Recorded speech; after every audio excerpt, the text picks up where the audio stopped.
Good morning, happy Saturday, peace and blessings to you all. Get that sip in. Man, coffee is life. Real quick, just wanted to shout out to everybody, see how everyone is doing. Had a lot of topics go over my brain as I slept. But I woke up and I posted an article about the changing tech industry and the transportation industry, in particular the new concept electric diesel trucks or electric tractor trailers and things like that that Tesla is putting out. And it's good technology. It's good stuff happening. Like anything new, there's yet to be seen how effective they will or won't be. But they're definitely leading in the right direction as far as green jobs and technology and things that just work more efficiently, things that save money, and things that aren't so destructive to our planet. So keep that in mind. So I posted the article, and typically, I've been in the trucking industry since 1994, and prior to that, a lot of trucking experience in transportation and heavy equipment operations in the military. Everything from becoming certified to operating cranes, working on barges, loading airplanes, as a load master in the Air Force. Worked in the Coast Guard as a deck supervisor in a construction unit. All these things having to do with, and of course in the Army, and as a dispatcher in the Army in the motor pool, the good old motor pool. So I've been around for a little bit in my field. I like to think I'm a professional, know what I'm talking about, know what I'm doing. It is what it is. But I embrace the new technology with the driverless vehicles to a point. There's some concerns, obviously, but I do embrace it. The technology of electric trucks and things like that, renewable resources, it only makes sense. And anyone that considers himself halfway intelligent, as me, I consider myself halfway intelligent. Somebody might debate that, that's your right. But it just makes more sense to work more effectively, more efficiently, using less resources, less energy, less effort. It doesn't make you lazy. It means you're getting the necessary job done using less energy. Less energy is a savings for everybody, not necessarily just the planet, but just everything around. So that's what we're talking about, driving costs down, becoming better at what we do to be able to do what we do longer and more profitable in the long run. So I digress. So I posted this article, and of course, typically, a couple of truck drivers jumped on and made a comment. It's all good. I post everything publicly because, again, I want feedback. But these two good old boys, as I like to call them, posted. My profile picture, as you all might know, is Colin Kaepernick, my hero. It's cool if you don't think so, and hey, that's your right. We'll dive into that in a minute. But the trucking industry in America, I think that's the last stronghold for the typical white working man in America. It's that job. It's like one of those last middle class jobs that the white man, and when I say the white man, I don't mean that disparagingly at all. It is what it is. It has been an industry traditionally dominated by middle-aged working class white men. So that's been shifting over the last 20-something years too. It's just that demographic, as everything else in America, is shifting.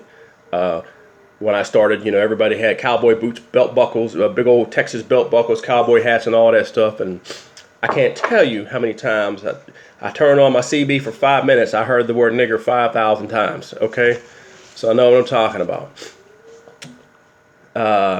Number one, today people hardly use their CBs anymore, so there's that. But when they do, it's a much more diverse and a much more helpful and polite environment. So we are growing. We are growing and making changes because those old dinosaurs either dying off or going to do something different, or they're just being replaced by more open-minded, thoughtful people. So I'm going to try to keep this on point. So I say all that to say, it continues to show me that there's still a lot of work to be done.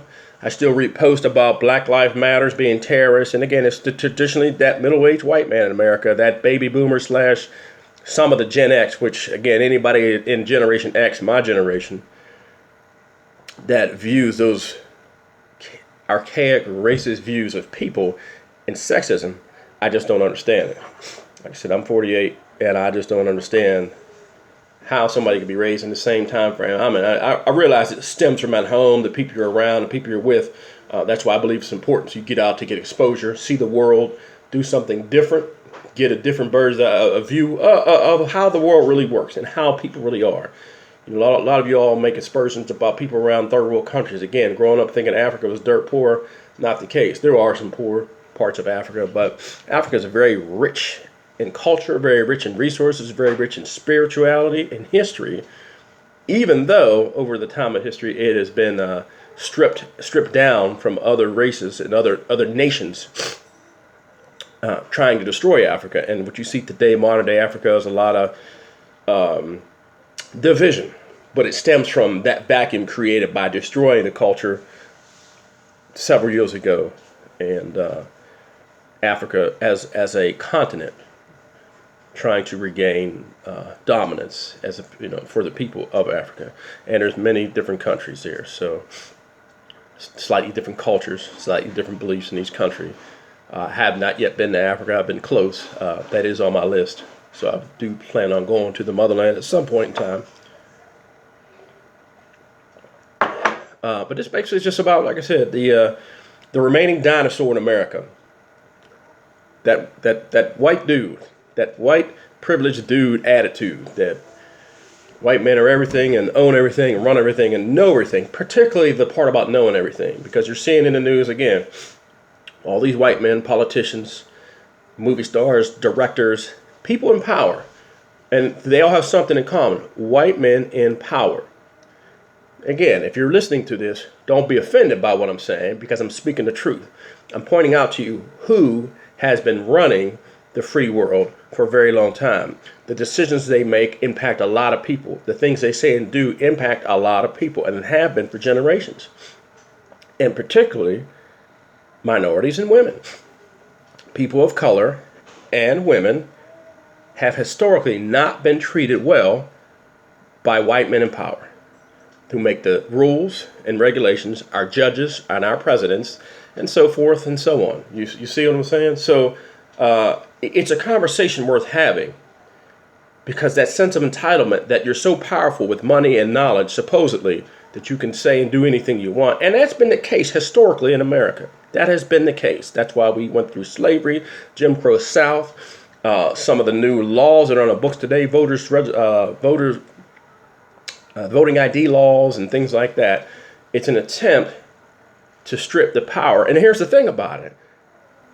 They've been divided into the uber rich and powerful white men versus just the regular Joe Blow dudes like my demographic, financially, maybe not education, because again, I'm gonna call it like I see it. I see a lot of white men who think they're so smart and educated, find out half of them don't even have a high school education. They dropped out of high school, but they consort amongst each other, don't further their education, so they're undereducated. They hold on to a certain skill, which is fine. Nothing wrong with that at all. But in particular, women of color, this new generation has become more educated. And when I say educated, doesn't mean they're better than anybody else, but they're more apt and more adaptable to moving forward and growing and learning. And not only preserving some of the good qualities of American culture and the world, but coming forward with new ideas and better understanding of how things need to happen. And some of y'all scared about that. Some of y'all in general just don't want that to happen because you think you are better because you're this guy, this powerful white guy, There's not a lot of powerful black men in the country. Not in America, that make policy. We had one, that was President Barack Obama, and, again, there are other notable black figures in the country who've made a whole lot of contributions to the success of America to this day. But predominantly, it has been wealthy white men.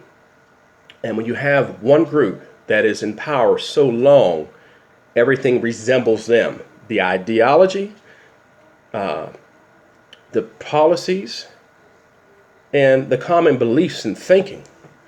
So it's not a good representation of really what the country is about. It's not a good representation of what the country has been about, in my opinion. So a lot of you who don't recognize that, you might fall into that category. You might want to check yourself. You might want to do a little research. You might want to do a little reading. Everybody has internet today.